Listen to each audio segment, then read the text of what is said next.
பண்ண சொல்ல ஒரு வெளிச்சம் வரும்.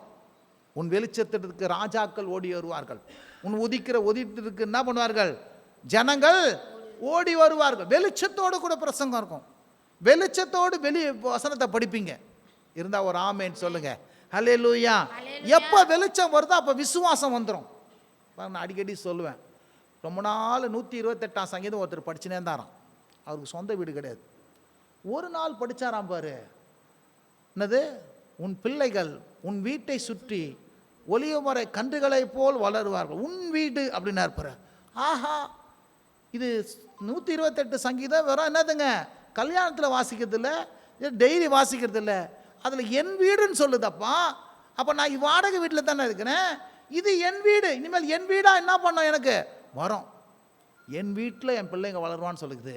ஆண்டவர் எனக்கு வீட்டை தரத்துக்கு விருப்பமாகிறாரு. அப்போ ஜெபம் பண்ண ஆரம்பிச்சாலாம் பாரு, வீடு வந்துச்சான். இருந்தால் ஒரு ஆமேன்னு சொல்லுங்க. எத்தனை பேருக்கு விளங்குதுங்க? அந்த வசனம் வெளிச்சத்தை தரும். ஆவியானவர் வெளிச்சத்தை தருவார். தேவனை அறிய வெளிச்சம் வந்துடும். வெளிச்சம் வந்துட்டா விசுவாசம் வரும். விசுவாசம் வந்துட்டா எல்லாம் காரியமா வாய்க்கிறோம். எத்தனை பேருக்கு விளங்குதுங்க?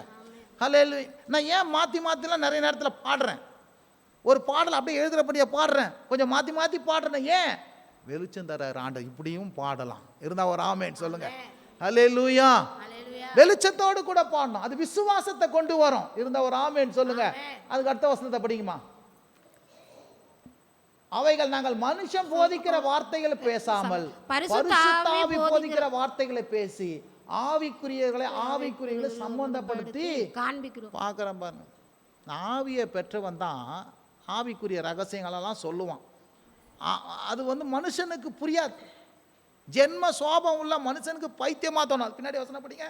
ஜென்ம சுவாபன மனுஷனுக்கு தேவனுடைய ஆவிக்குரியவர்களை ஏற்றுக்கொள்ள. நான் சொல்றேன், ஜென்ம சுவாபம்னு ஒண்ணுக்குது. அப்படின்னா பிறந்ததுனால வருகிற சுவாபம். அந்த மனுஷன் இந்த ஆவிக்குரிய காரியங்களை என்ன பண்ண மாட்டான், ஏற்றுக்கொள்ளவே மாட்டான்.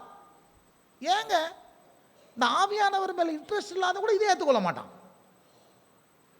ஜென்மம் விட்டு இன்னும் சொல்லாதான் சொல்லுவாங்க, இன்னும் அந்த ஜென்ம சுவாபம் போதா பத்தியா இவனுக்கு அப்படியே ஒட்டி நிற்குது பாரு. இன்னும் எத்தனை பேருக்கு விளங்குதுங்க?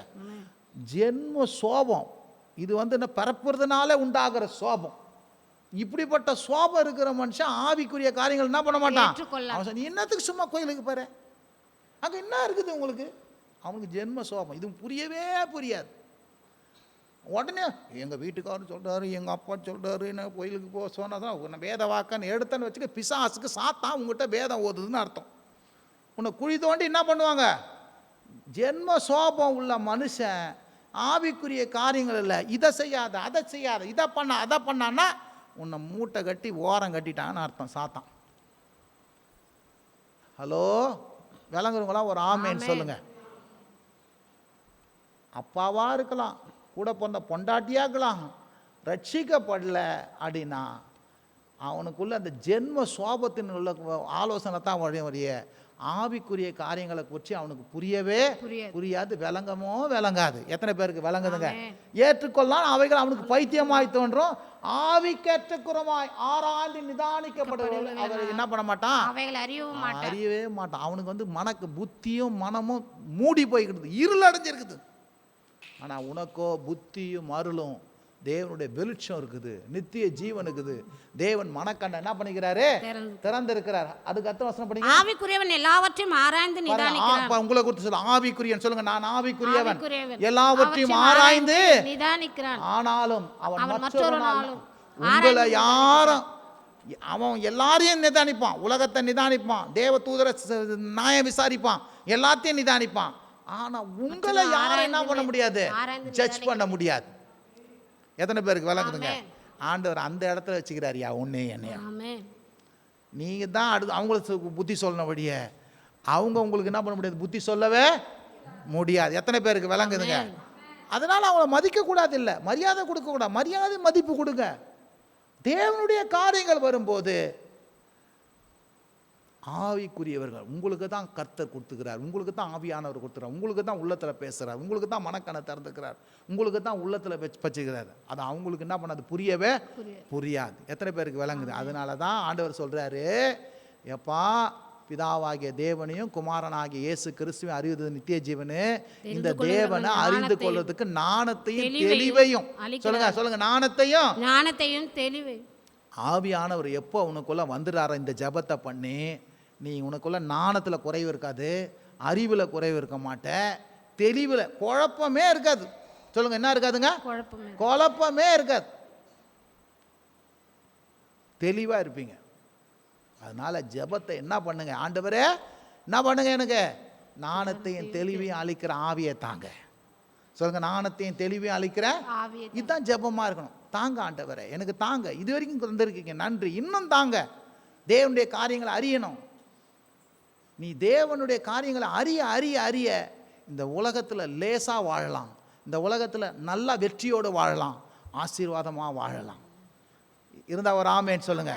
அதனால் எல்லாத்தையும் மாதிரி தேவனுடைய காரியங்களை இலப்பமாக எண்ணாதீங்க, லேசாக எண்ணாதீங்க.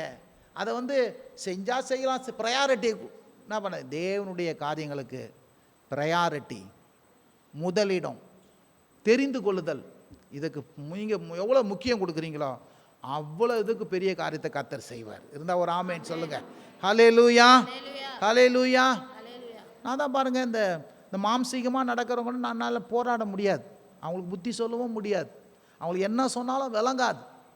அவங்கக்கிட்ட போய் நான் மண்டையை உடச்சிக்கின்னு அவங்கக்கிட்ட பண்ண முடியாது.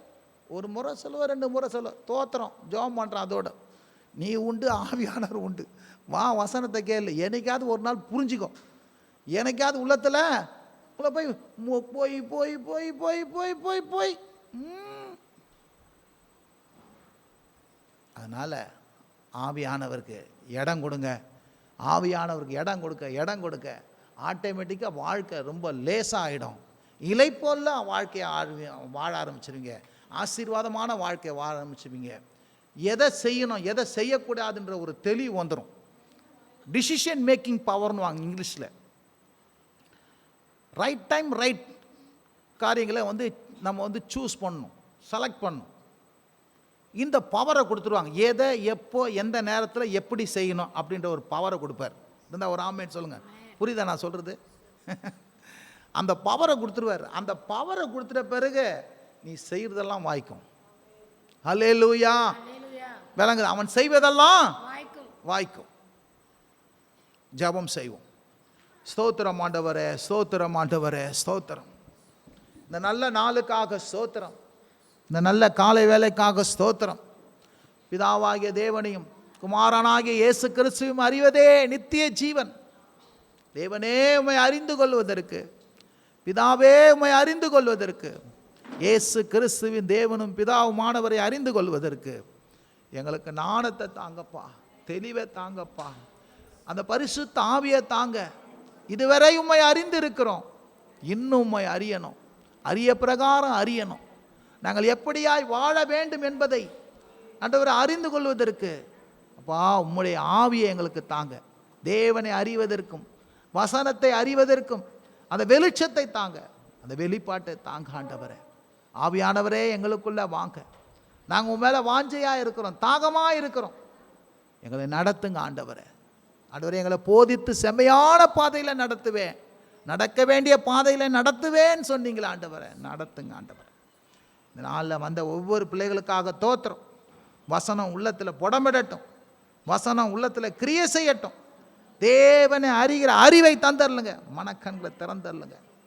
தேவனுடைய கிருபை இவர்களுக்கு உண்டாகட்டும், தயவு உண்டாகட்டும், சுகபலன் உண்டாகட்டும், சமாதானம் உண்டாகட்டும், தடைகள் எல்லாம் மாறட்டும். தேவனே உம்மிடத்தில் இவளை ஒப்பு கொடுக்கிறோம். ஒரு பரிசுத்த ஆவியானவர் நடத்தும், ஆசீர்வதி, குறைகளெல்லாம் நிறைவாக்கும். இயேசுவின் நாமத்தின் நல்ல பிதாவே, ஆமென், ஆமென். சொல்லுங்க, என் ஆத்துமாவே கர்த்தரை ஸ்தோத்திரி, என் முழு உள்ளமே அவருடைய பரிசுத்த நாமத்தை ஸ்தோத்திரி. என் ஆத்துமாவே கர்த்தரை ஸ்தோத்திரி, கர்த்தர் செய்த சகல உபகாரங்களையும் மறவாதே. ஆமென், ஹல்லேலூயா. நம்முடைய கர்த்தராகிய இயேசு கிறிஸ்துவின் கிருபையும் பிதாவாகிய தேவனுடைய அன்பும் பரிசுத்த ஆவியினுடைய அந்யோன்ய ஐக்கியமும் சமாதானமும் என்றென்றும் உங்களோடு கூட இருப்பதாக. ஆமென், ஆமென். ஒருவருக்கு வாழ்த்து தெரிவிச்சுக்குங்க.